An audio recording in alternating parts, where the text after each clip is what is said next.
Qatar एक मर्तबा फिर अमेरिका के सामने डट गया। फलस्तीन के मसले पर अपना मौक़िफ़ बरकरार रखने का ऐलान कर दिया। हम किसी भी दबाव में नहीं आने वाले, हर हाल में फलस्तीन के साथ खड़े हैं। कतर का दो टोक ऐलान, अब क्या होगा, मज़ीद जानिए इस वीडियो में। बिस्मिल्लाहिर्रहमानिर्रहीम। अस्सलाम वालेकुम दोस्तों, नई वीडियो में खुश आमदीद। दोस्तों, अमेरिका और इसराइल को एक बार फिर मुंह की खानी पड़ गई। कतर अमेरिका और इसराइल के सामने डट गया। फलस्तीन के मामले पर बड़ा ऐलान करते हुए अमेरिका और इसराइल की बोलती बंद कर दी।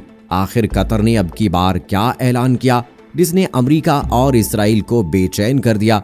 ये सब और इस हवाले से तमाम तर तफसीलात जानने के लिए इस वीडियो को आखिर तक जरूर देखिएगा। और अगर आपने अभी तक हमारा चैनल अपनी दुनिया टीवी सब्सक्राइब नहीं किया है तो अभी सब्सक्राइब करें, साथ में बेल आइकॉन को जरूर प्रेस करें ताकि लेटेस्ट अपलोड होने वाली हमारी वीडियोस का नोटिफिकेशन आपको बर वक्त मिलता रहे। वीडियो को लाइक करें, शेयर करें अपने दोस्तों के साथ। कमेंट बॉक्स में पाकिस्तान जिंदाबाद, पाक फौज जिंदाबाद, ISI के गुमनाम हीरोज को सलाम और कश्मीर बनेगा पाकिस्तान का नारा जरूर कमेंट कीजिएगा।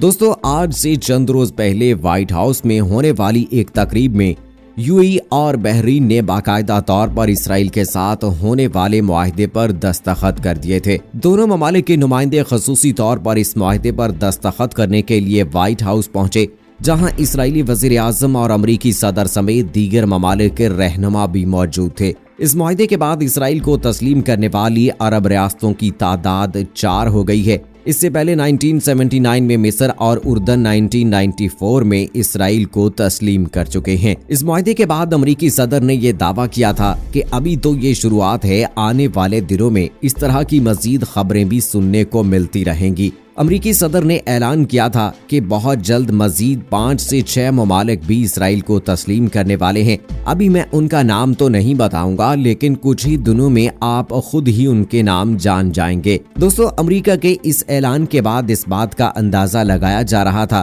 कि आखिर UAE और बहरीन के बाद वो कौन सा मुल्क होगा जो इसराइल को तस्लीम करेगा। और ये बात तो सभी जानते हैं कि अमेरिका इन दिनों मुसलमान ममालिक के इसराइल से ताल्लुकात उस्तवार करवाने की सरतोड़ कोशिशें कर रहा है।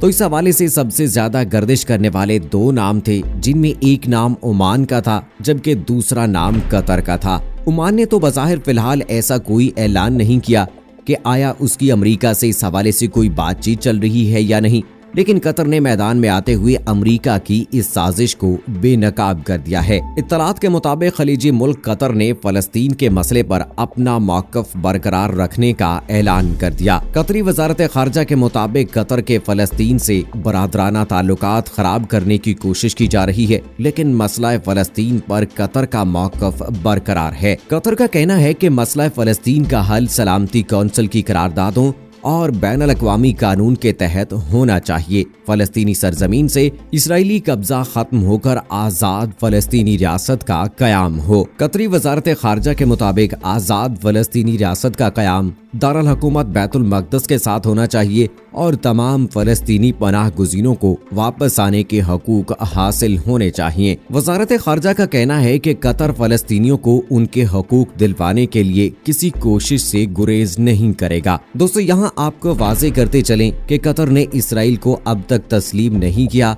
और हमेशा फलस्तीन की जिद्दोजहद आज़ादी की मुकम्मल हिमायत की है। और ऐसा पहली बार नहीं हुआ कि कतर ने अमेरिका और इसराइल के फलस्तीन को दबाने की इन साजिशों का जवाब दिया हो। इससे पहले आज से चंद रोज पहले भी जब अमेरिका ने कतर को इसराइल से हाथ मिलाने पर जोर दिया तो कतर ने इसराइल के साथ ताल्लुकात को मामूल पर लाने से साफ इनकार कर दिया था। मारूफ वर्ल्ड मीडिया ग्रुप अल जजीरा के मुताबिक कतर की आला ओहदेदार ने कहा था कि इसराइल से ताल्लुकात कायम करना फलस्तीनी मसले का जवाब नहीं है। कतर की वजारत खारजा के तर्जुमान ने एक इंटरव्यू में कहा था कि कतर दीगर खलीजी अरब रियासतों की तरह इसराइल से सिफारती ताल्लुकात उस्तवार नहीं करेगा। उन्होंने कहा कि हम नहीं समझते कि इसराइल फलस्तीनी तनाज़े का बुनियादी सबब ताल्लुकात को नॉर्मल करना है, लिहाजा मसले के हल का जवाब ताल्लुकात कायम करना नहीं हो सकता।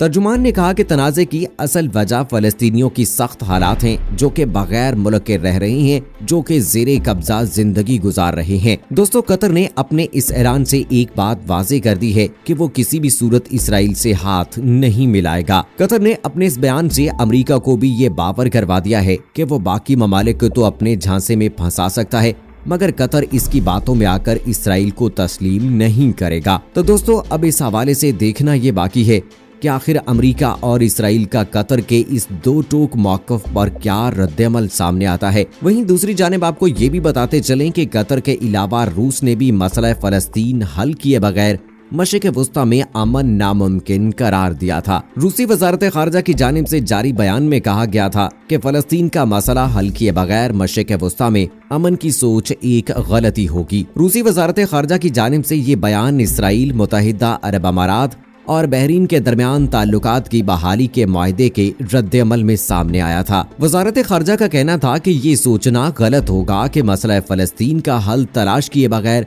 मशरिक़ वुस्ता में देर पा इस्तेहकाम मुमकिन होगा। रूस ने अपने इस बयान में इलाकाई और आलमी ताकतों पर मसला फ़लस्तीन के हल के लिए भी जोर दिया। रूसी वज़ारत ख़ारिजा का कहना था कि रूस इस सिलसिले में मशरिक़ वुस्ता के अमन मज़ाकरात के सिफारती फ्रेमवर्क और अरब लीग के साथ हम आहंगी के साथ मुश्तरका काम करने के लिए तैयार है। दोस्तों, यहाँ एक बात तो वाज़ेह है कि इसराइल और अमेरिका इन मुआहदों से मसला फ़लस्तीन की अहमियत को दबाना चाहते हैं, लेकिन जिस तरह कश्मीर के तनाज़े के हल के बगैर बरसगीर में अमन कायम नहीं हो सकता, इसी तरह फ़लस्तीन की आज़ादी के बगैर मशरिक़ वुस्ता में अमन कायम नहीं हो सकता। तो ये वक्त के तमाम मुसलमान ममालिक अपने मफाद को एक जानिब रखते हुए फ़लस्तीनियों के हकूक को दबाने की इस मज़मूम साजिश के खिलाफ आवाज़ बुलंद करें, क्योंकि अगर अब ऐसा ना हुआ तो बहुत देर हो जाएगी और ये मामला मुस्लिम उम्मा की पहुँच से बहुत दूर निकल जाएगा।